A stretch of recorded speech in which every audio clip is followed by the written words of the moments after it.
A psicologia clínica, de todos os fazeres, de todas as práticas possíveis a um psicólogo ou uma psicóloga, a psicologia clínica é uma das atividades mais abraçadas pelos psicólogos e psicólogas no Brasil.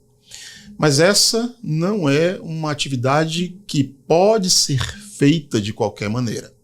As demandas das pessoas são difíceis, são complexas, o que exige que os nossos serviços enquanto psicólogos clínicos, psicoterapeutas, estejam devidamente à altura daquilo, dos desafios que as pessoas nos trazem. É sobre essas questões, sobre a qualidade dos serviços de psicoterapia, sobre a formação do psicoterapeuta, que nós vamos conversar nesse episódio. Para falar desse tema com a gente, eu estou recebendo aqui o queridíssimo colega Felipe da Cruz, mestre em psicologia, psicólogo clínico, que vai tratar aqui desses assuntos nesse episódio. Eu sou Paulo Nascimento, sou psicólogo, sou professor. Fique aí com a gente, que essa conversa está muitíssimo interessante.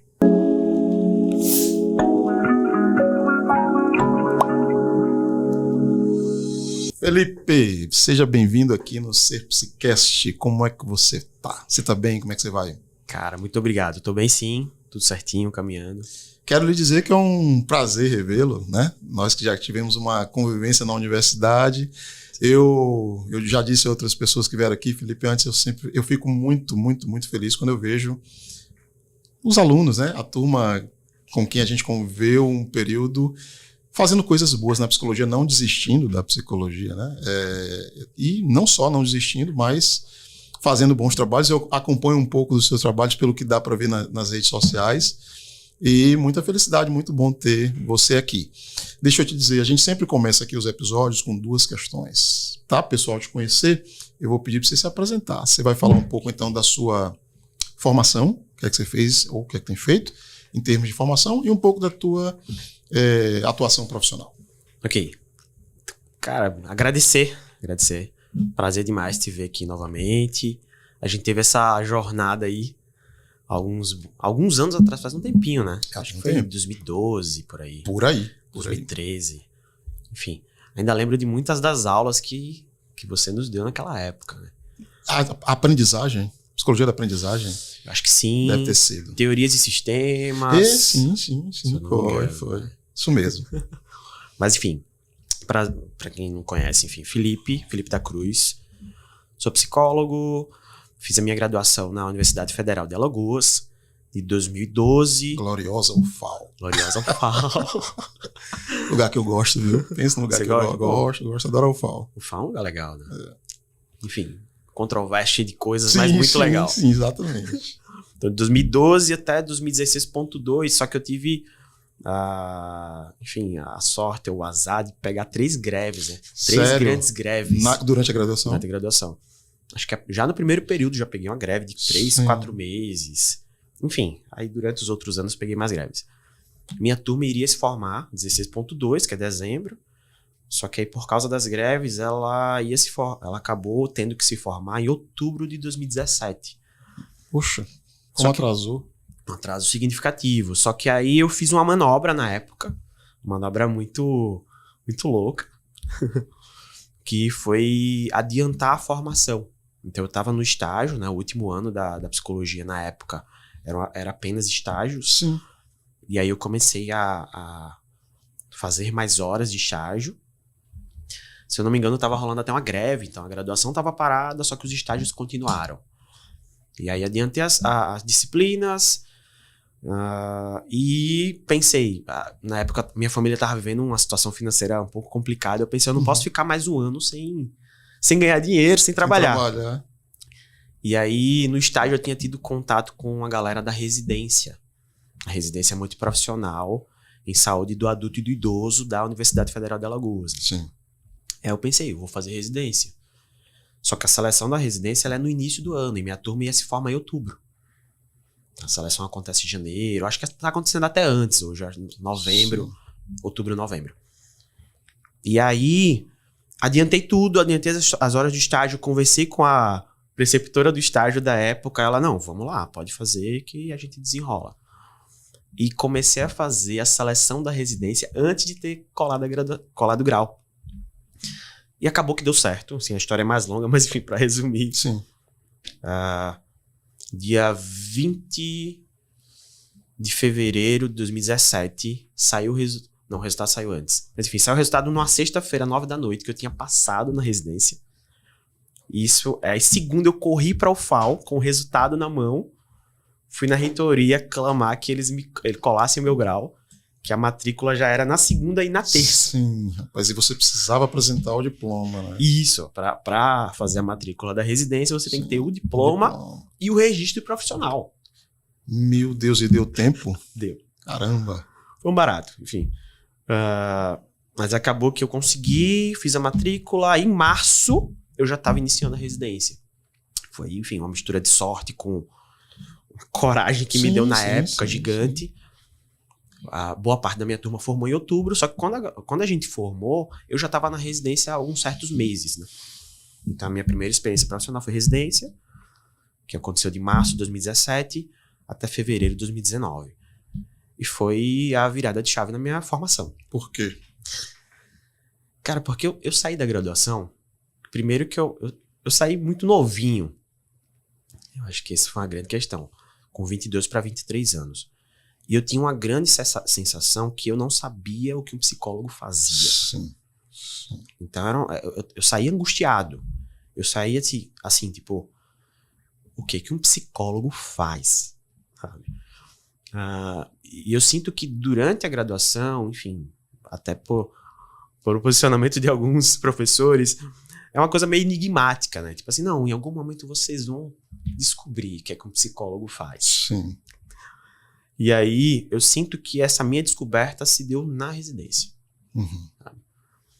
Essa descoberta do que um psicólogo faz, entre muitas aspas isso aqui, né? Porque, poxa, a nossa profissão é muito complexa. Sim, sim. Se deu atuando no Sistema Único de Saúde, a princípio no setor hospitalar. Na época, 1 ano e meio da residência se dava no hospital universitário. Sim. E aí eu passei por algumas das clínicas lá. Clínica cirúrgica, clínica médica / oncológica. No segundo ano, atendi no CACOM, que é o Centro de Câncer Oncológico de lá. No HD, que é... Hoje mudou o nome, né? Unidade de Doenças Infecto-Parasitárias, se eu não me engano. E aí, na residência, eu tive oportunidade e privilégio de conhecer centenas de casos, cara. Por isso que eu digo que foi a virada de chave na minha formação. Conhecer casos, começar a trabalhar e entender. Tem uma disciplina na graduação que é Psicoterapias 1 e 2, que é a professora Eliane Leitão, que dá na Universidade Federal. E aí, ela tem me chamado para dar a aula de TCC, inclusive. Faz uns 5 semestres que ela me chama. E aí eu sempre falo isso para os alunos, falando da minha formação, e eles ficam tipo assim, então conta pra gente o que é que o psicólogo faz. E aí a minha fala é geralmente assim, poxa, é menos complicado e enigmático do que a gente imagina, né? Então, claro que essa resposta foi uma resposta que eu fui dando pra mim após a formação. Sim. Mas a minha sensação é que o psicólogo, ele ajuda pessoas a melhorarem suas vidas de alguma forma ou a tornarem elas menos piores, né? Com base no seu conhecimento, no conhecimento que ele vai estudando e acumulando durante os anos de formação. Aonde quer que esse profissional esteja, né? Justo. Qualquer lugar. Saúde, justo. Educação, organizações. E a gente sai dessa ideia do setting fechado. Sim. A minha primeira experiência é hospital, cara. Os atendimentos do hospital são corredor, no meio da enfermaria com outras 6 pessoas ao redor. A gente tem que falar baixinho, tentando preservar algum tipo de sigilo ali às vezes. Enfim, o hospital ele tem essa dinâmica muito complexa, né? Mas enfim, só voltando. E aí tive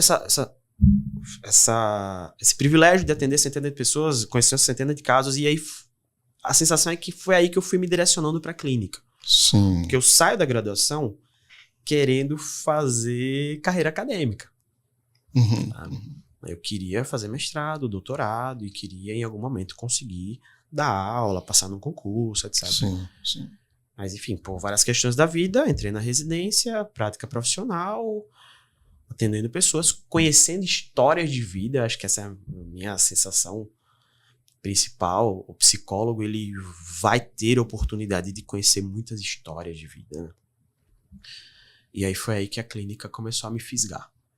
No segundo ano, mais ainda, a prática na residência na época era muito mais ambulatorial. Então, tanto no CACOM quanto na UDIP, né, que é doenças de infecto, era mais SET mesmo. Atender pessoas. Fechada, atender pessoas, agenda cheia, enfim, uma série de casos.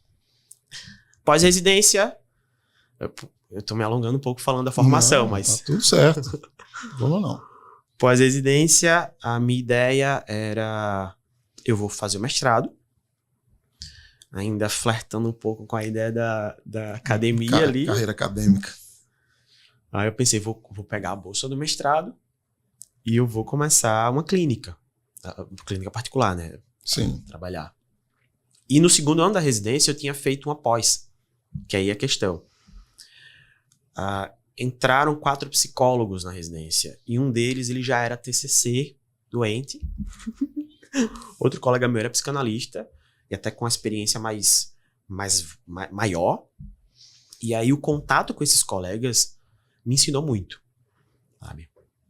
Eu acho que principalmente vou fazer até menção a ele, o Fábio, né? Hoje o Fábio, ele é psicólogo na EBSEC do HU. Sim. Inclusive, se eu não me engano, ele é coordenador da residência hoje. Enfim, o Fábio foi incrível ter a convivência, já tinha bagagem, enfim, fui aprendendo ali. E eles me ajudaram a ir para a clínica. Aí no segundo ano fiz a pós-graduação em TCC durante a residência, mas era EAD, né? Era à distância. Então, aí saí, mestrado. Aconteceu que quando eu passei no mestrado em 2019, na Universidade Federal de Alagoas também, houve uma mudança política aí e as bolsas foram cortadas, né?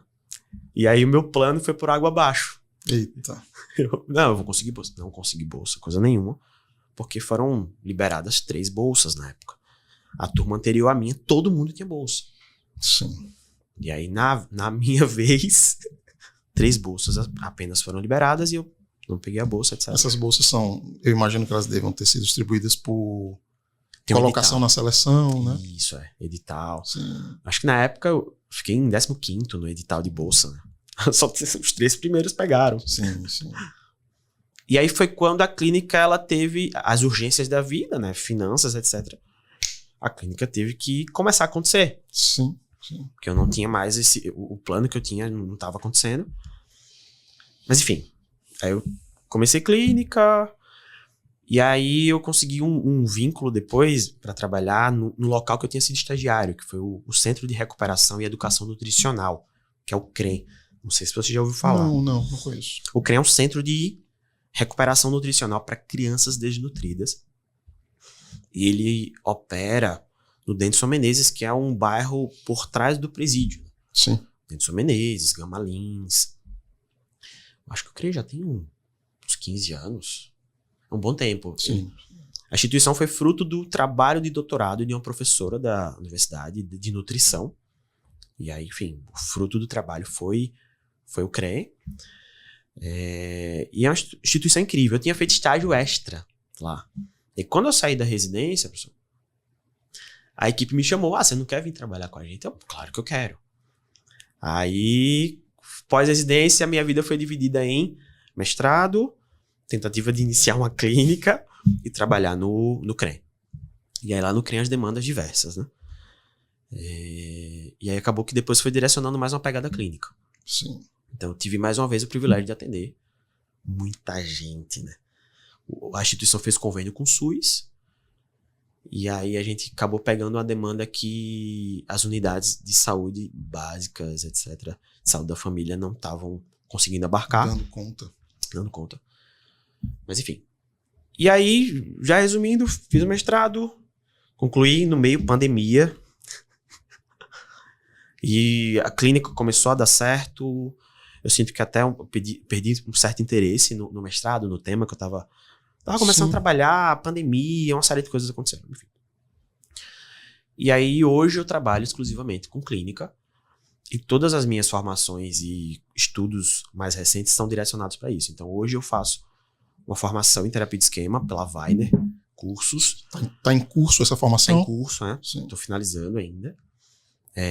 Esse final de semana eu fiz o último módulo de uma pós-graduação em neuropsicologia, que tem muito mais a ver hoje com a clínica em que eu estou trabalhando, né, que é o Instituto Avançado de Neurociências. Além de psicoterapia, a gente oferece lá avaliação neuropsicológica também. E aí, por isso que eu fui fazer a pós. Eu estava fazendo uma formação em psicoterapia baseada em evidências sim. recentemente, mas acho que deu uma parada. Eu tô pensando se eu volto ou não. Mas enfim, mais ou menos por aí minha formação, e já falando da atuação profissional. Não, bacana, muito bom. Deixa eu te dizer o seguinte, tô me alongando, não. Esses relatos são, para mim, ou escutar esses relatos sempre é muito interessante, porque a turma que nos acompanha aqui, a maioria, Felipe, são estudantes. Né? Alguns profissionais também sempre assistem, mas muitos estudantes por conta da plataforma Ser Psicólogo, né? E esses relatos, esses testemunhos, né, para usar uma palavra do mundo religioso, são muito importantes porque tem muita gente perdida, assim. Você coloca uma questão que eu acho que é interessante, assim. O que um psicólogo faz, né? Muita gente perdida. Então, quem acompanha esse podcast está muito interessado nos temas, mas está muito interessado também nas questões de carreira, né? Saber como cada profissional foi encontrando o seu nicho, se a gente pode usar esse termo, né? Então, eu achei legal. Eu não sabia dessa experiência sua. Achei muito bacana você ter iniciado no Sistema Único de Saúde, né? E hoje você está dando continuidade praticamente ao que você fazia lá. Mas deixa eu te perguntar, a sua clínica hoje, você trabalha com TCC, como você já disse? Tem alguma segmentação, faixa etária, ou outro tipo de segmentação, temática, algum tipo de transtorno específico? Enfim, sim. Ou você atende quem chega? Acho que esse é outro ponto que vai se desenhando conforme o tempo, né? Sim. E aí, eu acho que a princípio, quando sair da residência, a residência ela tem um foco no adulto idoso, a da UFAL. Certo. E aí, já era um segmento aí que a gente tinha que seguir. Sim. Então, atendia adultos e idosos prioritariamente durante a residência. Mas ao sair e entrar principalmente no CREM que eu tinha relatado, eu comecei a atender todo mundo que aparecia. Então, atendi criança, Felipe, desculpe te interromper, mas é para colocar o seguinte, lá na residência, adultos e idosos, mas também não é uma demanda, é uma demanda muito específica, porque adultos e idosos em situação de hospitalização, você falou de setor oncológico, total, né? Total. Então, não é uma clínica assim, aberta, onde as pessoas chegam para falar de tudo. Não é. Não é isso? São demandas bem específicas vinculadas com as questões da hospitalização, imagino. Com certeza. Na residência. Com certeza. Então, não é à toa que a gente se dividia por setor, né? Então, na clínica médica, a gente atendia as pessoas que estavam internadas na clínica médica por alguma demanda de saúde. Sim. Com certeza. Mas hoje eu imagino não. Hoje eu imagino que a sua clínica deve ser... Não, sim. Aberta. Do ponto de vista temático. Sim, temática é mais aberto. Hoje eu atendo apenas adolescentes, adultos e idosos. Eu não atendo crianças. Apenas? Tirando apenas as crianças. Eu atendi criança um tempo. Sim. Mas eu acabei, enfim, não era muito a minha praia. Você atende adolescente? Atendo. Ah, que massa. Atendo adolescente. Cara, é legal. Eu acho que ao longo do tempo eu sinto que eu consigo dialogar com os adolescentes de modo interessante. Eu não sei se por causa da minha idade. Enfim, mas atendo adolescente, sim. E adultos e idosos. Sabe? Hoje, e temas diversos, né? As demandas que surgem em geral.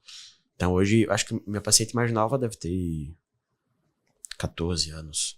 E a mais velha deve ter 72. Certo. Temas diversos. Mas tem alguma coisa, Felipe, que na sua prática você observa que se destaca? Nesse cenário que a gente está vivendo, né? Com as configurações de vida que a gente tem hoje, tem algo que você destaca no sofrimento das pessoas? Paulo, aparece mais ansiedade. Paulo, aparece mais depressão, qualquer outra coisa. Sim. Conflitos conjugais, tal, qualquer coisa. O carro-chefe atual é transtornos ansiosos, com certeza. Rapaz, que coisa. Acho que... Todo mundo diz o mesmo. Incrível, né? Eu lembro até de uma citação no início de um livro, é Livre de Ansiedade, o título do livro. Livre de Ansiedade. Você lembra o autor, a autora? É um psicólogo americano, Robert Lee, se eu não me engano. Certo. E ele traz um dado no início do livro, da sociedade americana específica. Ele diz o seguinte, que uma criança de 8 anos, eu esqueci a data da pesquisa, acho que alguns anos atrás, mas já era esse dado. Uma criança de 8 anos tinha o mesmo nível de ansiedade de um paciente psiquiátrico da década de 50 da sociedade americana. Sim.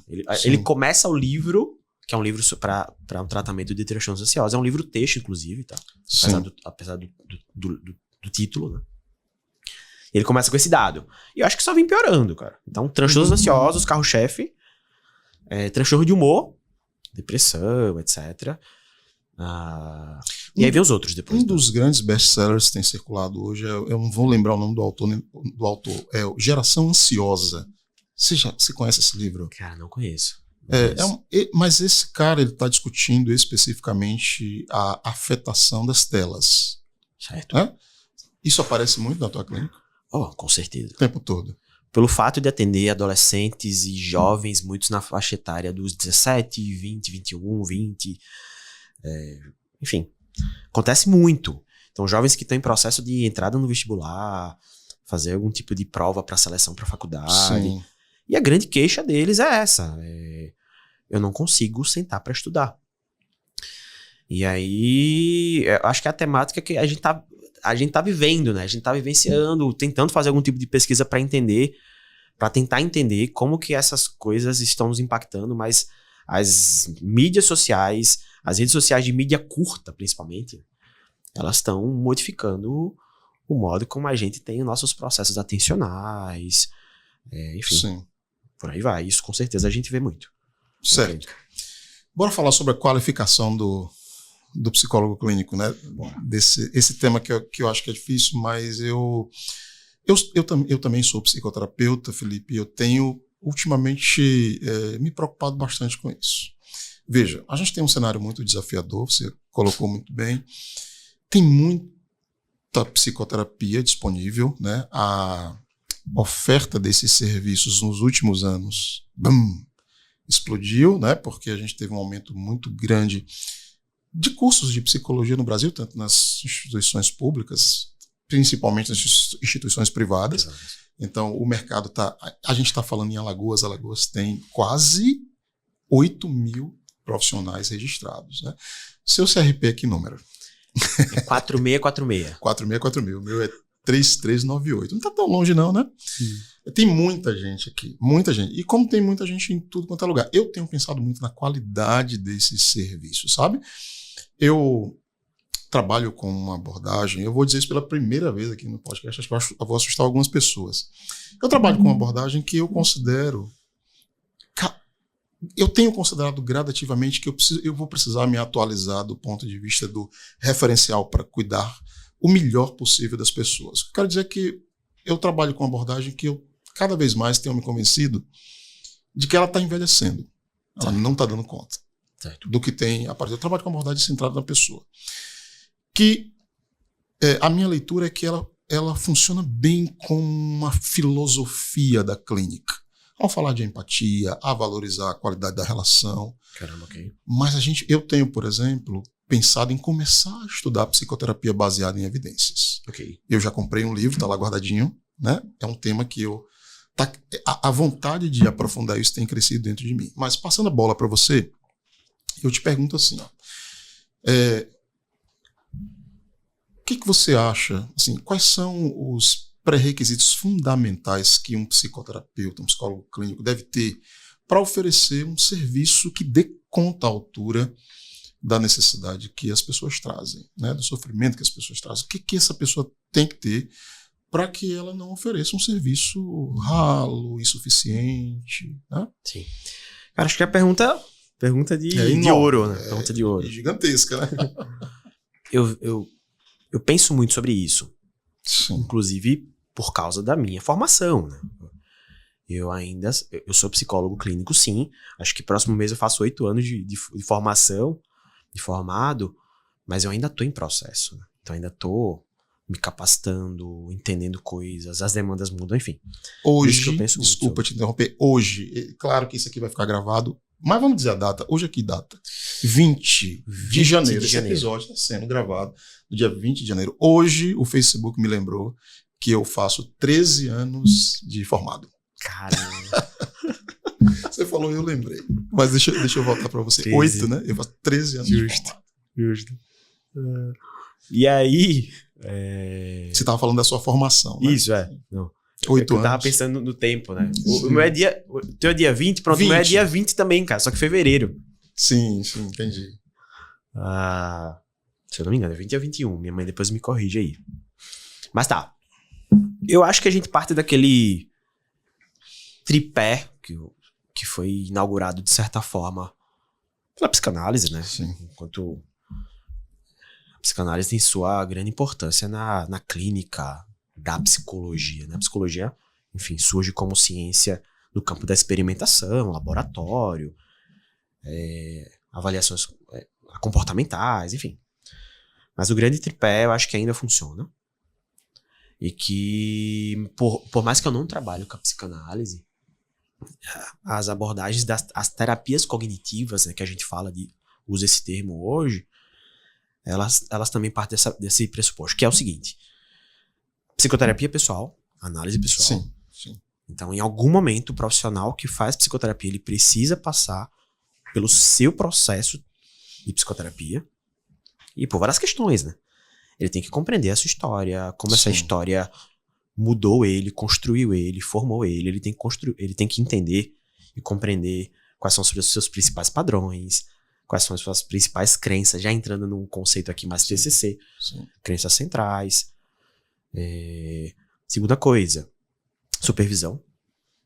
Então, claro que pode ser que o profissional não mantenha durante todo o processo de atuação dele, mas em algum momento ele precisa sim sentar com um profissional mais com uma bagagem maior. Então a supervisão clínica ela precisa acontecer em algum momento, e a gente tá sempre pegando casos desafiadores que a gente nunca viu, que a gente não sabe muito bem o que fazer às vezes, né? A gente sabe o que fazer basicamente, mas poxa, como é que eu faço para avançar nesse caso? E a terceira coisa é um estudo contínuo pessoal. Formação. Então, um psicoterapeuta ele precisa ter uma formação densa. Eu falo densa assim, ele precisa ter uma formação grande, né? Então, um movimento que a gente viu muito nos coaches por aí, eu lembro até da experiência de uma conhecida minha que disse, não, eu fui no médico e ele disse que eu precisava procurar, isso faz uns anos, ou um psicólogo ou um coach. E adivinha só o que ela procurou, né? Um coach. Claro, o peso social é muito menor dizer que eu tô indo pro coach do que eu tô indo pro psicólogo. É verdade. E aí eu cheguei pra ela e disse assim, legal, um coach, qual que é a formação de base dele? Aí ela, não sei, eu acho que ele fez um curso aí, 6 meses, e eu, não, mas qual a formação de base? E ela não sabia nem o que era isso, assim. Então, um psicoterapeuta, ele precisa ter uma formação de base boa. Que em geral eu indico psicoterapeutas que tenham a formação ou na faculdade de psicologia ou medicina, psiquiatria, né? Enfim, com raras exceções acontece sim. Mas fora esse tripé, voltando, a gente tava conversando aqui antes de gravar, se você tava falando de alguns gostos de leitura. Sim. Um psicólogo ele precisa ser versado em diversas áreas, sabe? Isso já falando da experiência própria mesmo. Sim. Tem casos que por exemplo, ser relativamente de dentro da música, isso me favorece, sabe? Tem casos que por eu ter certos gostos e certas predileções e certos hobbies até, isso me favorece. Então, eu considero que um psicólogo ele precisa flertar sim com outras áreas várias de conhecimento, e isso vai, com certeza, contribuir na sua atuação profissional. Enfim, daria para ir falando nessa pergunta aí, mas para mim, tripé, formações, interfaces, outras que vai contribuir. Eu gostei da sua resposta, mas eu vou te apertar um pouco agora. Vou fazer uma pergunta assim, um pouco mais desafiadora. Você pensa na qualidade dos serviços de psicoterapia que são ofertados pela categoria? Você pensa sobre isso? Sim. E como é que você avalia isso? Assim, eu sei que o nosso olhar é sempre um olhar limitado, né? Circunscrito ao que a gente pode ver. Leonardo Boff dizia que a cabeça pensa a partir de onde os pés pisam. Nós não somos Deus, a gente não vê tudo. Mas, assim, do teu ponto de vista, assim, como é que você avalia a qualidade do que tem sido oferecido à população? Tanto no âmbito privado, que é onde os serviços são maiores, agora, ainda bem, né?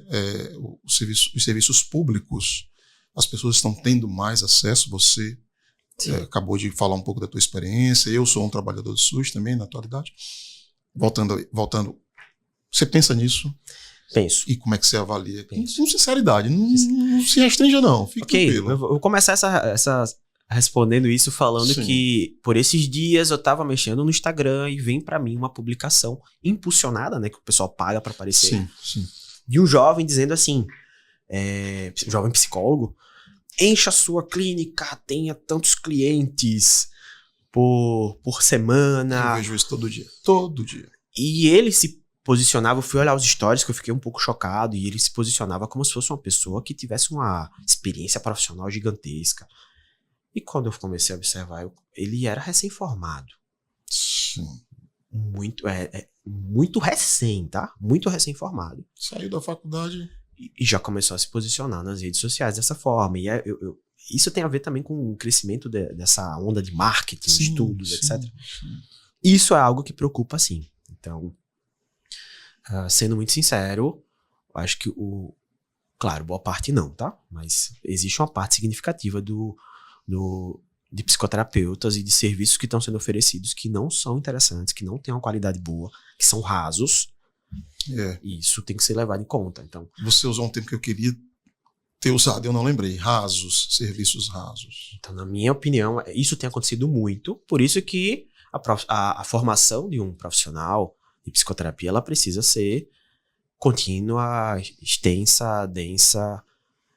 E algo eu estava até pensando. Tem muita gente que quer formar e que já quer estar ganhando muito dinheiro e atendendo muitas pessoas. E a gente sabe que o processo de formação, ele não é assim, né? Ele não se dá dessa forma. Muitas vezes a gente tem que entrar como um estagiário, como um profissional, que é o que acontece na residência, por exemplo. Sim. A gente é psicólogo, mas a gente é psicólogo preceptorado. Então existem psicólogos na residência com mais experiência que estão lá para nos dar assessoria, ajudar a ensinar, supervisionar de alguma forma. Mas enfim, me perdi aqui um pouquinho. Ô Felipe, você não acha, aproveitando o que você foi falando, o que você disse me levantou uma questão aqui, que é a seguinte: você trabalha hoje você atende numa clínica. Isso. Certo? Você tem próximo de você outros profissionais. Eu imagino, outros psicólogos, psicólogas, neuropsicólogos, médicos, profissionais de outras áreas, né? Lá na residência também. Então, teve algum momento na sua carreira em que você trabalhou na clínica absolutamente só, você sozinho, dando conta? Era essa questão que eu queria colocar. Não. Quando você trabalha só, você dificulta um pouco mais o seu trabalho. Talvez esse seja um dos pontos de fragilidade da psicoterapia. E a maioria dos nossos colegas trabalham sós, né? Justo. Qual que é a vantagem de trabalhar numa equipe multitrans lá, profissional? São muitas. Muitas. Você tocou no ponto crucial. São muitas. A psicologia, desde a graduação, eu lembro que alguns professores falavam, a psicologia é uma profissão de interfaces, né? É uma profissão de fronteiras. Isso é o termo que um dos professores boa falou em algum momento. Psicologia faz fronteira com a filosofia, faz fronteira com a biologia, enfim, com outras. Então, trabalhar em equipes multiprofissionais e interprofissionais até ajuda o nosso trabalho, né? Sim. Favorece e complexifica a nossa compreensão dos processos de saúde e doença das pessoas, né? Então eu lembro que isso acontece desde a residência, quando eu trabalhava em equipe. Você entra na residência multi, você tem a sua equipe que vai ser mantida durante 2 anos, e na minha equipe tinha nutricionista, enfermeira, assistente social e farmacêutica.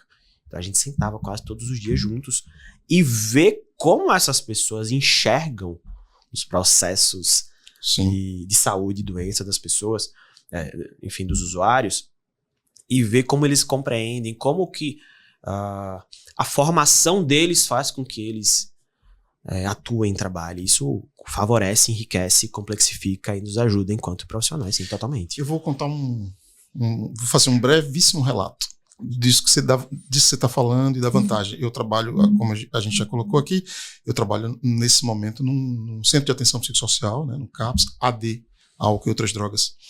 E num belo dia, nós estávamos discutindo um caso com uma pessoa que você conhece, a gente já falou aqui também nos bastidores, nosso colega, Felipe Aquino, né, médico, psiquiatra. Nós estávamos discutindo um caso de uma paciente e eu sugeri que aquela paciente tinha transtorno de personalidade borderline. Eu vi alguns comportamentos e tal. E eu lembro do Felipe dizer assim, olha, Paulo, a gente tem, pelo menos na medicina, e olha que eu estudo psicopatologia pra caramba, viu?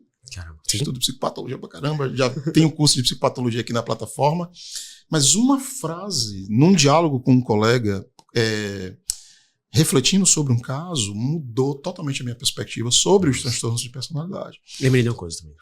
O Felipe diz assim, olha, nós temos discutido na medicina o seguinte sobre os transtornos de personalidade. O diagnóstico agora é transtorno de personalidade, ponto. Depois é que a gente vai fazer a leitura de quais são os traços disfuncionais dominantes. Então, transtorno de personalidade com dominância de traços borderline. Transtorno de personalidade, ponto, é o diagnóstico, com dominância de traços narcisistas, né? E eu acho essa perspectiva bastante interessante, porque uma pessoa com transtorno de personalidade borderline pode ter dominantes, né? Traços dominantes pode ter traços muito fortes, por exemplo, de narcisismo, de paranoia, né? Junto com o borderline. Então, acho que é uma perspectiva. Estou dando esse exemplo, sim, voltando à questão do trabalho interdisciplinar, né? Como é importante. Eu aprendi bastante e reconfigurou bastante. Eu tenho estudado já essas novas perspectivas para tratar melhor esses pacientes. Então, atuar junto é muito importante. Não, legal, teu exemplo é isso. Então, acho que nesses anos de atuação, eu devo ter passado por muitos momentos desse de discussão em grupo dos casos. Aprender com os colegas. Aprender com os colegas, cara. Os colegas aprenderam alguma coisa conosco também. Hoje lá na clínica, principalmente nos processos de avaliação neuropsicológica, os laudos são feitos em diálogo, né? Sim. Então a gente senta com os profissionais e geralmente quando, por exemplo, sei lá, um psiquiatra encaminhou pra gente, antes de fechar o laudo, a gente entra em contato com o psiquiatra, a gente conversa, a gente dialoga, a gente escuta qual que é a percepção dele do caso, a gente sugere, olha, a gente os dados estão nos apontando para tal direção, o que você acha disso? Enfim, fundamental. O que eu lembrei quando você tá falando, sim, que sábado eu fiz uma aula de psicofarmacologia para psicólogos que está sendo dada pelo Marcos Farias, né? Psiquiatra lá da clínica. Vou mexer os pauzinhos para trazer ele aqui, viu? Vamos lá. E aí eu lembrei do livro clássico também para psicoterapeutas que já indico, que é o livro do Contardo, né? O Cartas a um jovem terapeuta. É uma delícia esse livro. Esse livro é ótimo. E eu sugiro a versão de 2021. E o que tem de diferente? Cara, ele adicionou uns 2 capítulos novos. Certo. Eu li na graduação, 2013, 14, mas aquela leitura para fazer o trabalho lá. E aí, recentemente, eu li a versão de 2021 e, cara, minha cabeça fez assim, porque agora eu tô no lugar de psicoterapeuta. Sim. Então Então tem um capítulo 5 da versão nova, que é um capítulo sobre família. Uhum. Meu amigo. Não tem nas versões mais antigas? Não você tá me provocando, vou ter que reler. Não tem, cara. Um capítulo... Esse da família eu indico para vários pacientes, inclusive. E aí, durante o livro, o Contardo, psicanalista, não lembro se ele era lacaniano. Enfim. Eu também não lembro disso não, mas ele é um cara muito bacana. Era, né? Faleceu. Saudoso, né? E de uma mentalidade ampla. Sim. Porque ele chega e diz assim, ele fala sobre o processo de formação do psicoterapeuta, do que ele acha que seria necessário. E durante o livro, eu acho que até nos capítulos novos, ele fala que ele foi fazer um curso de farmacologia para dialogar melhor com os profissionais psiquiatras. Ele foi fazer algumas outras coisas para isso que você falou no começo, para me ajudar a oferecer a melhor intervenção, o melhor tratamento para as pessoas, né, para a vida das pessoas. Muito bem, bora lá. Vou te trazer um outro tema agora. Esse também, eu estou muito curioso para saber o que você pensa sobre isso. Felipe, no âmbito das psicoterapias eu não sei se você tem notado mesmo, eu tenho percebido que tem emergido uma discussão sobre a questão da integração de abordagens. Você trabalha com o campo cognitivo, né? Você trabalha com terapia cognitivo-comportamental. A gente estava conversando aqui, você falou algumas perspectivas de terceira onda, né? Dentre elas, terapia dos esquemas, né? Isso. A terapia dos esquemas em si já é uma abordagem de caráter integrativo. É essa discussão que eu quero trazer aqui. Sim. O que você acha dessa discussão? Existe um movimento que tem chamado os psicoterapeutas nessa direção. Eu não gosto da coisa do ecletismo, sabe? Quando eu escuto um profissional, você pergunta, com que abordagem você trabalha? O profissional diz, eu já vi gente dizer assim, depende do paciente. Para um paciente eu sou psicanalista, para outro paciente eu sou... Peraí, como assim? Sim. Eu sempre acho que é preguiça intelectual. Assim. Porque você dominar toda a teoria e as técnicas de uma única abordagem é uma trabalheira. Sim. Fazer bem feito, né? Quanto mais você se adaptar cada abordagem a cada paciente. Tá. Mas em contrapartida, tem se falado muito numa perspectiva integrativa. Como é que a gente faz para não confundir isso com ecletismo? Primeiro, você acompanha essa discussão? Total. Acompanho. E o que você acha disso? Cara, então eu acho que o principal perigo é esse, o profissional cair no ecletismo. Esses dias, inclusive, eu estava até falando para um paciente, né? Ele se mudou, eu ia encaminhar ele para outra amiga profissional de outro estado. E aí eu falei que ela era uma psicoterapeuta que atuava pela psicoterapia com base em evidências. Eu tentei explicar para ele e ele entendeu como se fosse o ecletismo. Ele, não, então, sabe, eu acho que primeiro é o grande perigo. E eu acho que a discussão que ajuda a gente a entender melhor isso é a discussão que algumas pessoas até discordam, mas a discussão das ondas das terapias cognitivas, né? Então, as terapias cognitivas hoje são entendidas muito mais como um guarda-chuva, sabe? E até como uma base conceitual que permeia essas outras abordagens que surgem após. E aí eu vou falar até das ondas um pouco, né? Então, sim. A primeira onda a gente considera a década de 40, 50, que foi a onda comportamental, né? Quando o comportamental vem para a clínica, né? A análise do comportamento, sim, etc. E a segunda onda vem com Beck, encabeçando Beck, eu acho que Ellis, né? Albert Ellis.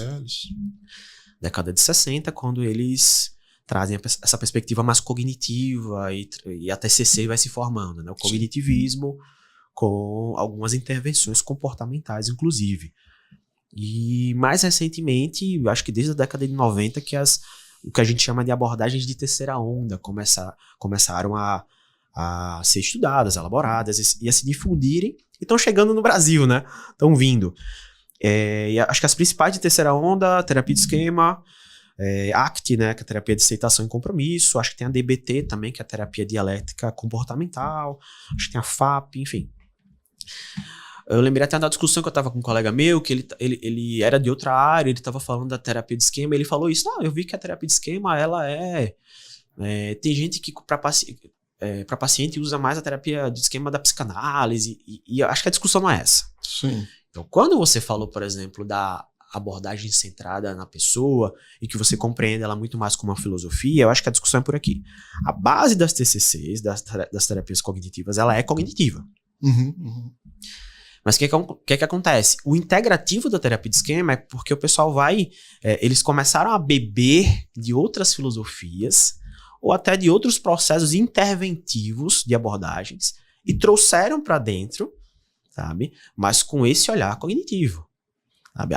Inclusive, o criador da terapia de esquema, o Jeffrey Young, ele é um psicólogo cognitivo, né?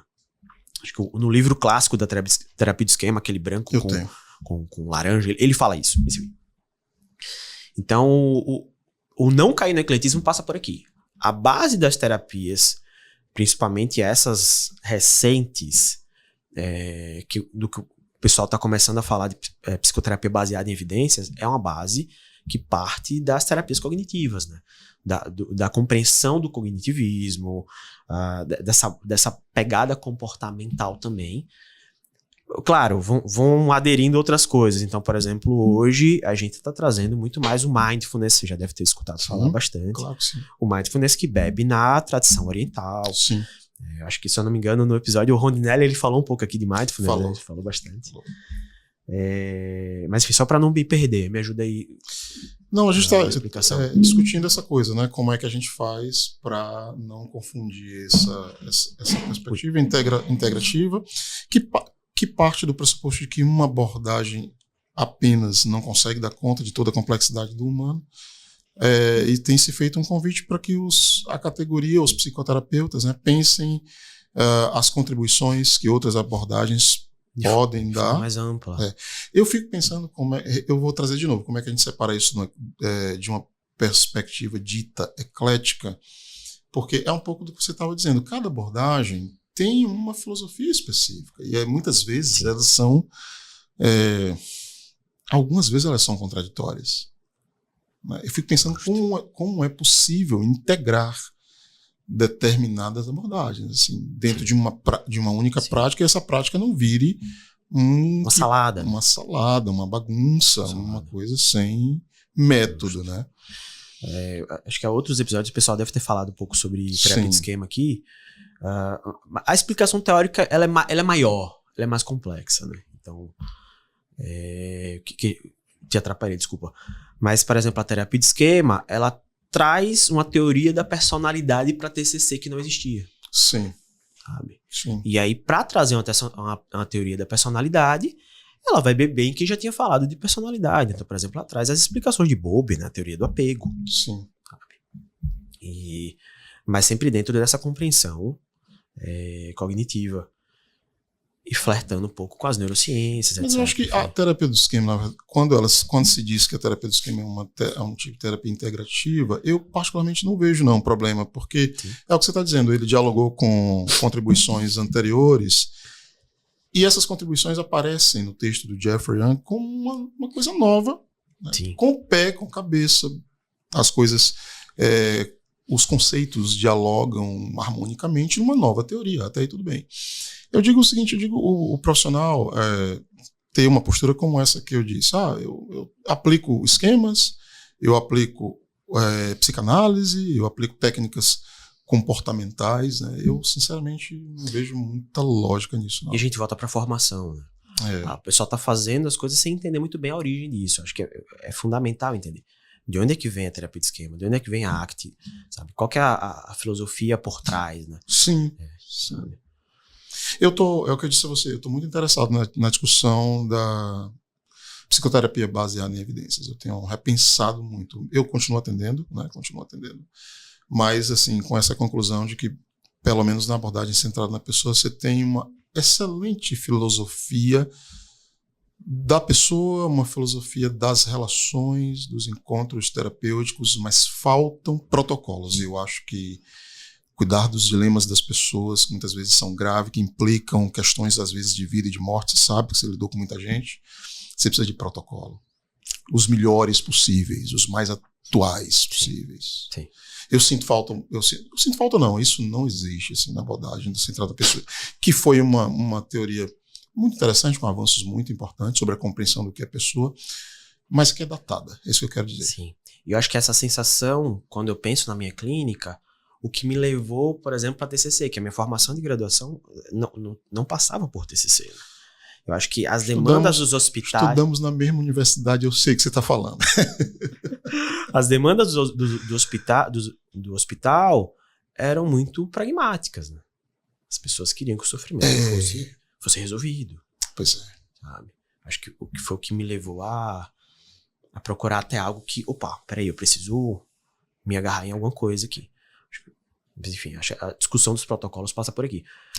Mas, por exemplo, só um exemplo mesmo. Eu lembro que em uma das aulas da professora Eliane, eu estava explicando a lógica da terapia de esquema, as intervenções, intervenção cognitiva, intervenção emocional, intervenção comportamental. E eu estava dando um exemplo de algumas práticas, aí ela vira para mim, isso aí é Gestalt. Sabe? E acho que a lógica por aqui. Tem intervenções na Gestalt que são interessantes, que a gente pode integrar a nossa intervenção profissional. A lógica é essa. E o que me fez me apaixonar também pela terapia de esquema foi a integração da lógica da terapia, da teoria do apego, Sim. As necessidades emocionais básicas. Quando eu li aquilo, isso aqui é o que eu vejo na clínica. Faz muito sentido tudo isso. Isso faz muito sentido. Eu tô atendendo pessoas que têm uma história, que têm uma família, que esse ambiente inicial impactou ela de uma maneira muito significativa, moldou ela de diversas formas, ou ela se moldou para dar conta desse ambiente inicial. Muito bem. Deixa eu fazer uma pausa. Arthur, como é que estamos aí de time? 10 segundos para 50. Você já cirúrgico. Cirúrgico, já ia levantar a placa. Dá para colocar mais uma questãozinha e a gente vai então caminhando para fechar. Aqui, pessoal. Eu sigo normal, né? Beleza. Então, Felipe, olha, eu senti a necessidade só de fazer um adendo aqui para que não haja maus entendidos. Eu não quero que fique para ninguém a ideia de que a terapia centrada na pessoa ou qualquer outra dessas terapias não tem. Eu acho que elas continuam tendo utilidade para algumas pessoas, né? Para alguns casos, para algumas situações, mas não para todas. O que eu quero dizer é que elas têm limites que são muito claros. E é o que você falou, na maioria das vezes as pessoas estão em busca, elas estão com sofrimento agudo, elas estão querendo encontrar uma resposta mais pragmática mesmo, mais rápida muitas vezes, e faltam protocolos mais focados nessas, pelo menos na minha perspectiva, nessas abordagens mais tradicionais. Mas elas continuam servindo para pessoas em busca, por exemplo, de sentido na vida, com questões mais, digamos, existenciais, longitudinais, né? Eu acho que elas continuam. Concordo totalmente. Não acho que se deva jogar, como é que se diz o ditado, a bacia, o bebê, fora. Esse ditado eu não conheço. Me enrolei todo. Bom, o pessoal que está escutando aí deve saber. Bom, o tempo está indo embora, né? Veja só, você gosta... A gente fez uma crítica aqui ao marketing, né? Ao que algumas pessoas estão fazendo na internet. Já tive essa conversa aqui uns 2 episódios com outros colegas nossos. Mas você gosta das redes sociais? Você está lá nas redes sociais? Eu tô pouco. Preciso estar mais. Você não usa... Preciso estar mais. Você não usa as redes sociais para fazer o marketing não da clínica, do seu trabalho? Eu uso de forma incipiente ainda, posso dizer dessa forma. Mas é algo que eu quero começar a usar mais. Até porque, como a gente falou, tem muita gente se posicionando. Sim. Falando coisas que não são muito úteis, né? Acho que os profissionais que levam com seriedade a formação, etc., precisam se posicionar mais, sim. Mas apesar disso, isso que eu ia perguntar. Apesar disso, eu tenho sim Instagram profissional. Não é nem se você tem. Eu ia te perguntar assim, você já respondeu, se apesar desse mau uso, se você considera que bons profissionais, bons psicoterapeutas, boas psicoterapeutas, devam ocupar significativamente esse espaço. Cara, devem. Principalmente do ponto de vista de divulgação de informações sérias e importantes. Sim. Sabe? Enfim, úteis profissionalmente. Tem muita gente falando... Eu acho que a gente tem um sentimento muito parecido, viu, Felipe? Eu ando meio... Qual que é o termo? Enjoado, sabe? Meio sem muita paciência com rede social, sinceramente. Sim. Mas é um lugar para onde está todo mundo olhando. É uma janela, né, para onde está todo mundo olhando. Então, eu penso do mesmo modo. Eu acho que é um espaço que deve ser ocupado por quem tem serviços relevantes, pertinentes, né, para oferecer. Eu já tive até a vontade de gravar alguns vídeos desmistificando coisas da psicologia. Pois faça isso, rapaz. Então, pensa que não vi um post, não, a psicologia diz, aí eu vou gravar um vídeo dizendo que toda vez que você vê um post com o título A Psicologia Diz, duvide. Primeiro que não tem uma psicologia só e hegemônica, pelo contrário, né? Sim. São diversas, né? Isso mesmo. Que psicologia é essa? Pois faça isso. Mas vamos lá, mas você tá lá. Tô lá. Tá lá. E o que é que as pessoas encontram? O que é que você gosta de usar? Você gosta de usar Instagram? Instagram Facebook? é muito mais. Instagram. A maioria das pessoas. E o que é que você gosta de mostrar lá? Você diz que não posta muito, né? Isso. O pouco que eu tenho postado é sobre minha prática clínica, alguns conceitos importantes da psicoterapia a partir da TCC. Por exemplo, o último vídeo que a gente postou em parceria com a clínica, eu falo um pouco sobre neuroplasticidade, inclusive. Neuroplasticidade, enfim, dentro da lógica da clínica, né? Sim. Acho que é um discurso que a gente usa muito, inclusive nas psicoeducações. Alguns pacientes chegam, mas é só conversa, psicoterapia? Não. Aí a gente traz até alguns estudos recentes na neuroplasticidade que falam das alterações orgânicas estruturais que acontecem no cérebro em algumas áreas após o início do processo de psicoterapia, sabe? Mas geralmente eu tô postando temas lá sobre clínica, minha prática, o meu dia a dia. Bacana. E qual que é o endereço aí para o pessoal? Meu nome, né? Felipe da Cruz, 2 L's e 2 Z's, porque já tinha um cara usando o da Cruz. Você teve que arroba, os 2 L's tem no meu nome mesmo, mas os Z's não. @Felipe da Cruz. Certo. O pessoal da edição vai colocar, vai aparecer. Então, você não tem um consultório privado que você atende sozinho, particular. Seus atendimentos são via clínica, né? Isso, são na clínica. A clínica deve receber pacientes privados e convênios? Só privados. Só privados? Convênio não? Convênio não. Por quê? Não sei, é uma opção da clínica. Só privados. Mais administrativa. Isso. Mas o vínculo lá na clínica é interessante, né? Então, eu sou um profissional da equipe. Sim. Sabe? Funciona como da equipe.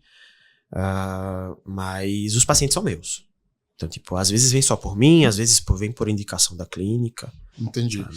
Uma última pergunta, pra gente fechar. Como é que a gente faz pra gente popular... Eu ia usar um termo mais forte, dizer assim, deselitizar. Como é que a gente faz para esses serviços alcançarem mais gente? Dos estratos mais baixos da população, do ponto de vista econômico. Esse é o nosso grande desafio, cara. Então, principalmente quando eu sento com psicoterapeutas que já trabalham na clínica, muitos deles reservam espaços na agenda para pacientes sociais ou pacientes que pro bono, né, que não pagam. Mas, cara, essa pergunta aí, eu acho que é o nosso desafio maior. Quando você diz assim, paciente social são aqueles pacientes com preço mais acessível, ou até pacientes que não paguem. Então, por exemplo, na minha agenda atualmente eu tenho pacientes que não me pagam. Né? Sim. Você faz isso como sua filosofia pessoal? Isso. Eu acho que por várias questões da vida, né? Eu acho que isso precisa acontecer. Mas diga isso direitinho, porque tem gente assistindo que daqui a pouco tem 70 pessoas, viu? Justo, não. São vagas limitadas, isso, cara. São vagas limitadas, como né? Que isso funciona? São vagas limitadas. Como é que isso funciona? Como é que você seleciona uma pessoa que não paga? Cara, então, como eu atendi no SUS, alguns pacientes vieram comigo. Certo, sabe? nessa época. Os pacientes vieram. Ou até pacientes que tinham condições de pagar e depois, pelas contingências da vida, não tiveram mais. Mudaram. Mas, claro, isso é limitado, tá? Então, sim. Não, claro, você é um profissional, não dá pra... E claro que também isso não é solução pra tua pergunta. Porque a tua pergunta, ela é muito mais complexa. Eu acho que isso é uma das vias que pode também começar a fazer com que o acesso a esses serviços possa ser aumentado para... Sim. A minha pergunta é uma pergunta de quem não desistiu de uma determinada ideologia, no meu caso, né? Mas, ao mesmo tempo, eu aprendi também a celebrar as coisas boas que acontecem e você acompanha isso, você é parte disso, nós somos parte disso. A gente tem muito o que comemorar do ponto de vista da penetração da psicologia nas políticas públicas, no SUS, e há uma proximidade muito maior com as camadas mais empobrecidas da população brasileira, né? Em relação o cenário de hoje, em relação ao que se tinha há 30 anos atrás, é absolutamente diferente e hoje é muito melhor. Sim. Embora haja uma necessidade, o Brasil é muito grande, né? Gigantesco. Nós estamos num estado, inclusive, muito desafiador, né? Alagoas é um estado muito desafiador, mas, apesar disso, coisas muito boas aconteceram e a gente imagina que essas melhoras vão continuar acontecendo. Inclusive, até uma dica para psicoterapeutas novos, né? Sim. A nível de experiência, etc. Maravilha. Abrir a agenda. As redes sociais. O pro bono. E tem mais gente, Felipe, fazendo isso do que se sabe. Tem muita gente. Muita gente que eu recebo aqui, eu fico surpreso. Vou dar um exemplo de um pessoal que você deve conhecer, o pessoal do Insere. Insere. Poxa, eu não sabia, mas tem um projeto social lá naquela clínica também, com a Jaqueline Leão. O João Guilherme me colocou aqui, fantástico, assim, coisas, iniciativas muito legais. Legal. Né? Das clínicas, escola, das instituições também. Tem muita coisa que acontece que a gente não sabe também, tem isso também, né? Vou até, a nível de divulgação, descobri recentemente que na clínica escola da Universidade Federal de Alagoas, salvo engano, não sei se ainda está acontecendo, eles estão liberando vaga para avaliação psicológica também, de casos. Enfim. Legal. Para falar com você, é via clínica, no caso, né? Não, pode ser direto. Pode. Meu Instagram direto. As pessoas podem entrar em contato por pode lá. Sim. Maravilha. Felipe, olha, te agradecer. Acho que o papo foi como eu imaginava que seria. Foi muito legal, te agradecer. Primeiro, te parabenizar pela trajetória, né? Uma trajetória. Você está com 8 anos de formado? Quase 8. Ah, não, já tem uma bagagem legal aí, né? Mas mesmo assim, você é um cara muito novo, muito potencial. Então, te parabenizar por tudo isso e te agradecer por essa horinha dedicada aqui ao Ser Psicast. Eu que agradeço, cara. Valeu mesmo. Maravilha. Gente, olha só, estamos chegando ao final de mais um episódio, muito satisfeito, um episódio muito esclarecedor sobre alguns aspectos, não todos, não dá para tocar em todos os aspectos, mas alguns aspectos dessa prática que ainda é uma prática muito forte entre os psicólogos e psicólogas no Brasil, que é a psicoterapia, a psicologia clínica. Se, como eu, você também gostou muito dessa conversa, pega o link, ó, pessoal que está no YouTube, pega o link e manda no grupo da faculdade, manda no grupo da família. Vai ter muita gente que vai se beneficiar desse papo, eu tenho certeza. Quem está no YouTube, não esquece, aqui em cima dessa tela vocês vão encontrar um QR Code que vai direcionar vocês para a plataforma Ser Psicólogo por 7 dias gratuitos. Depois de 7 dias, a degustação acaba. Mas olha, em 7 dias dá para você assistir muita aula, fazer os cursos e quem sabe depois vocês se tornarem assinantes da plataforma. Então não percam essa oportunidade, tá bom? É isso, eu quero agradecer a todo mundo que chegou até aqui, tanto no YouTube quanto no Spotify. Muito obrigado pela audiência de vocês. Cuide sempre de sua saúde mental. Um grande abraço e até a próxima.